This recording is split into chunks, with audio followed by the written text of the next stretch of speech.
Good morning, everybody, on this Thursday morning. Boy, oh boy, do I have a complicated story to tell you this morning about the severe weather threat developing. Could come in waves.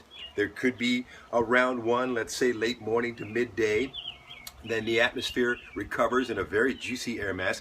Late afternoon through to evening and then through the overnight hours, there's a chance of a wave 3 of severe weather during the day on Friday. Yes, I'm not kidding.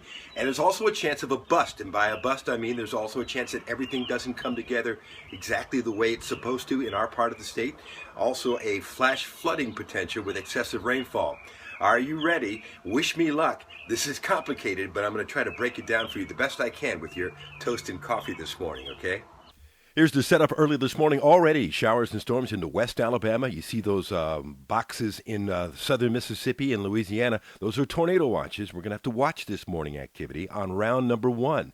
But the storms will be lined up all the way from the Great Lakes down to the Gulf Coast. Here's 1 o'clock today with the front out to the west of us. And look at the severe weather risk all the way from about, let's say, Chicago all the way down to Gulf Shores. And the slight risk covering most of the state, a marginal risk around Dothan, but an enhanced risk, a higher risk from, let's say, Tuscaloosa and Birmingham on northward. That's where the greatest threat of tornadoes will be. Damaging winds and a tornado threat for all of us, quarter-size hail possible. Heavy rainfall potential is the other side of the coin. And especially the main risk, I think, would be from late afternoon through the overnight hours. But still many question marks. Let me walk you through some future radar. Now, this future radar takes you through 5 o'clock this afternoon. You see round 1 of the showers and storms late morning into the early afternoon. Then the atmosphere recovers in a very juicy atmosphere, and storms become strong again late afternoon, and maybe some of them start to rotate. We'll have to watch that. Here's 7 o'clock tonight. Some activity here in central Alabama, but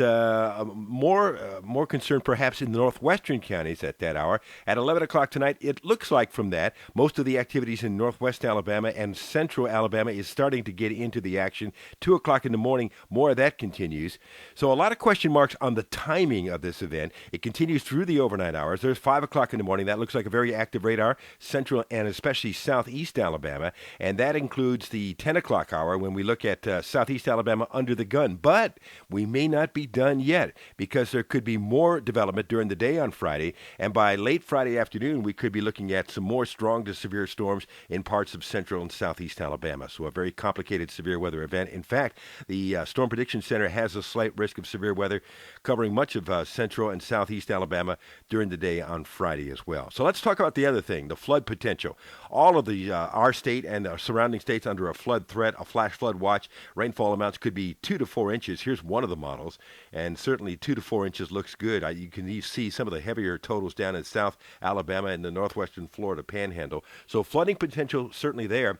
I think by Saturday, all of this is long gone. Clouds early in the day, then clearing, breezy, cooler during the day on Saturday with a high around 70 and into the low 70s Sunday afternoon. But we start off in the 40s on Sunday morning, so it's a chilly start. So you got showers and thunderstorms, upper 70s today, upper 70s tomorrow with more storms, clearing skies during the day on Saturday, then a cool start Sunday morning at 45 and Monday morning 45 with sunshine both of those days as well. Let's look at the global model, the European. Let's look at the next 10 days. You see those blue bars at the bottom indicating that long rainfall event that we're about to be going through.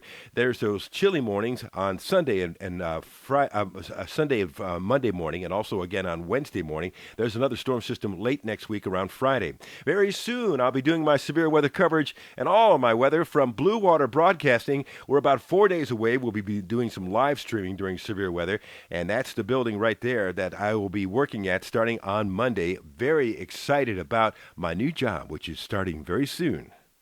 Lots of behind-the-scenes work still going on at Blue Water in the studio. A lot of smart people putting it all together and working on the developing the app and the website. In the meantime, today, I'm right there in that room there covering severe weather in front of several monitors. And don't forget, your extra severe weather coverage happens at 2 places.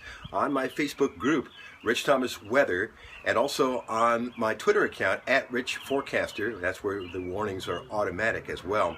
So that's where you're going to get your extra weather posts as we go through this extended severe weather event with a lot of uncertainties, more questions than answers. I'll be here for you. Have a great day. See you. Rich Thomas Weather.